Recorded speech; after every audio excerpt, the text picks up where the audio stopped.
Hey, welcome back. This is Alex Graham with Grow Time Hydroponics and Supply in Gainesville, Florida. We're located in the Millhopper Shopping Plaza in front of Publix off of 16th and 43rd. Today we're going to learn how to create the infamous tower. The tower is what gets most of the attention around here.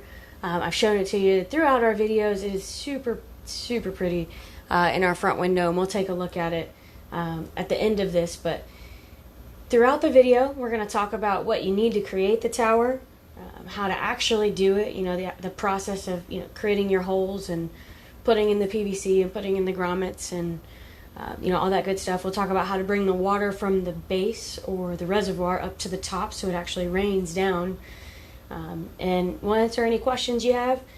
We obviously sell these in the store, but if this is something that you feel confident, if you're a DIYer and you want to source these materials yourself and put in the work and you want to do it, we want to show you how to. So without further ado, let's go ahead and get started. We will record everything, so no worries on that. Alright, so behind me I have a tower that is actually recently completed. I'll bring it up close so you can take a look at it. So first, what we've done is we've drilled a hole. So we talked about hole saws in a previous video. We talked about our hole saw, talked about your arbor and how that screws into the back of it, right? So the hole saw that we use for this is 2.5 inches, and I'll show you why. So you make sure that it's nice and secure. Go ahead and get your drill.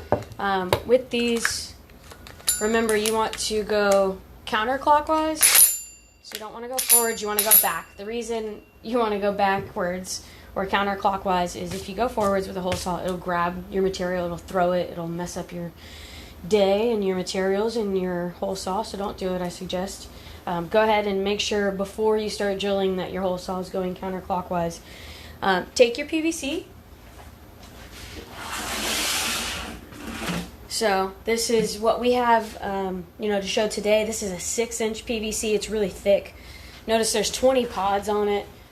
You don't have to have them that big. We have, little 3-inch tubes. We have 4-inch tubes. I mean, you could really get any diameter that you want. You could even go bigger than 6 inches.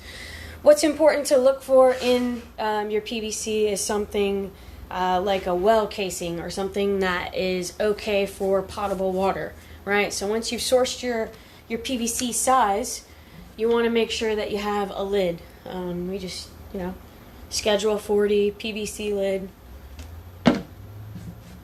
I've already drilled into this one, obviously, but essentially what we've got here is you take your drill saw and you mark your spots. Go ahead and drill your hole into the PVC.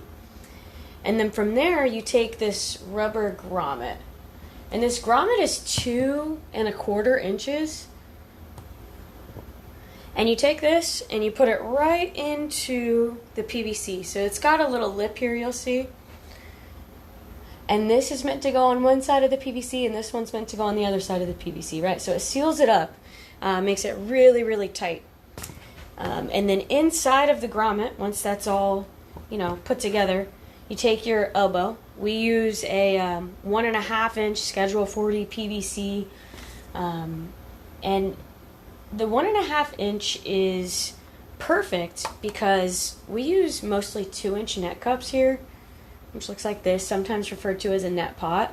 And that 2-inch net pot actually sits so well inside of here. So it fits inside of this 1.5 inch elbow really well. So once you've got your holes drilled, you put in your grommet, you put in your elbow. You'll have to put a little bit of elbow grease into it. It will be a really tight fit, but that's good because as you're pumping the water and it's draining down, it's not going to come out. Another thing to think about is, when this is all put together, there's a little bit of a distance between the net cup and the inner diameter of your tube. And how you fix that, how you get the water to your plants, maybe your roots aren't quite long enough yet, is you can take a wick.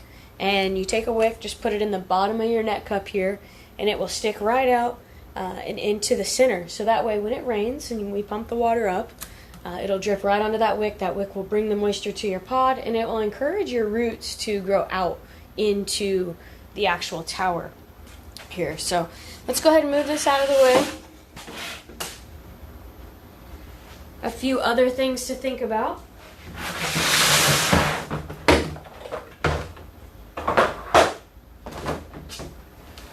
You'll need a submersible pump. So this one we use is the Eco 291, and that's because it can go 6 feet. And that's good because you put that at the bottom, you put it in your reservoir, and you can use any reservoir. We mainly use these type of tubs just because they're so thick and they're going to hold a lot of water. So they're 27-gallon tubs, so you're not filling it up constantly. The bin doesn't lose its shape or anything like that when you put a lot of water in it. They're really heavy duty. So you take your tower that you've built, you drilled all the holes, you put your grommets in, you put your elbows in, and you take your submersible pump and you put it down in your reservoir. You fill up your reservoir with your water and your nutrients. Remember, with hydroponics, you need to put your nutrients in the water. And you take, the tube, and you run it from your pump all the way to the very top of the tower. And when you get to the top of the tower, you put the tube right inside of this. This is a 6-inch flower pot. It fits perfectly inside the top of the tower. It just kind of hangs out there. The black tube that's pumping your water up will go right into the bottom of this flower pot, and then there's some other holes drilled out down here, and that's what will allow the water to rain back down onto your roots. The other thing that you'll need a timer. The timer is meant to run your pump. Your pump doesn't need to run constantly. That could actually be really bad for your plants if it's constantly raining. Your air roots never get a chance to, breathe or dry out. So we recommend that you run your pump on a timer. And depending on what type of plants that you have, we run ours, I think, 3 or 4 different times a day at about an hour each. If we were running something like strawberries or something that needed a little bit more nutrients, you can run it more often. You can also run it for a longer time. So kind of experiment with that part, at least, based on what you're growing. We're happy to help suggest something. And you'll also need some kind of growing medium. So we've got our net cups, and in here you'll put, we like hydrogen, so that's normally what we recommend. You go ahead and put your little seedling or your plant inside of here, pull the roots through the bottom, and surround the rest of it with the hydrogen. That way it kind of holds the moisture, but not too much. It's going to block out the light, so no light is getting down into your tower. So that way you don't have any algae or anything in your reservoir. So that's super important too. Remember, back to the basics. Block out your light. Make sure your pump's working. It's on a timer. Make sure your lights are on a timer. Go ahead and automate everything for yourself and just make it really easy. The tower is my favorite because it is so low maintenance and it's beautiful. So give me one moment. I'm going to go ahead and take this down, and we'll walk over and show you the towers that we've got in here growing.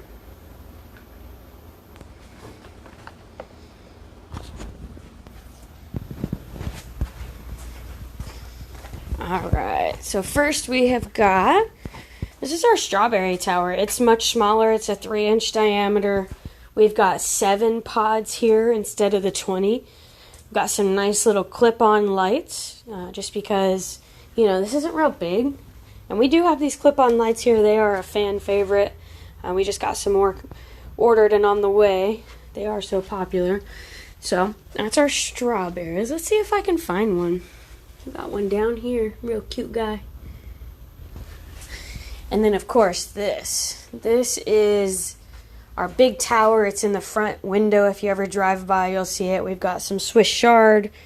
We have got cilantro, parsley, tons of basil. I probably cut, a third of this basil off today, and you can still see it's just an insane amount.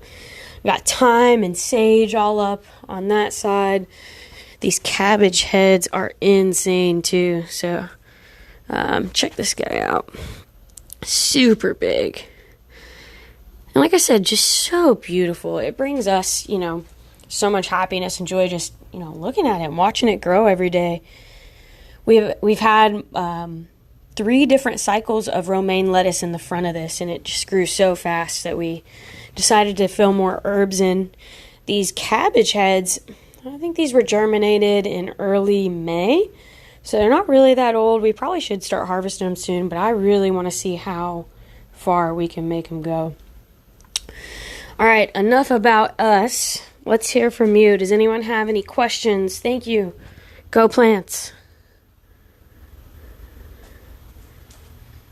And again, this is the vertical drip tower. And up on our system wall, you can see it here. You need your grow medium, your net cup, your bucket. In this case, that's our reservoir. Your drip pipe. Remember, our drip pipe is just hidden inside of the tube, and the water pump to get it up there. And we're going to take a break next week, so no live video next week. We will be back early October with microgreens. I'm excited about that. We're going to talk about microgreens first. I don't remember what's after that, so you'll have to stick around and come back and see. But we're moving away from the DIY stuff.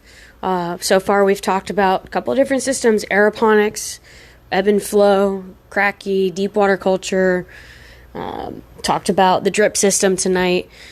The only one we didn't really talk about was the nutrient film technique, so maybe we'll bring that one back for a later date. But all right, guys, let us know if you need any help. If you have any questions, growtimehydroponics.com, www.growtimehydro.com. You can email us at youcan@growtimehydro.com, ordering at growtimehydro.com.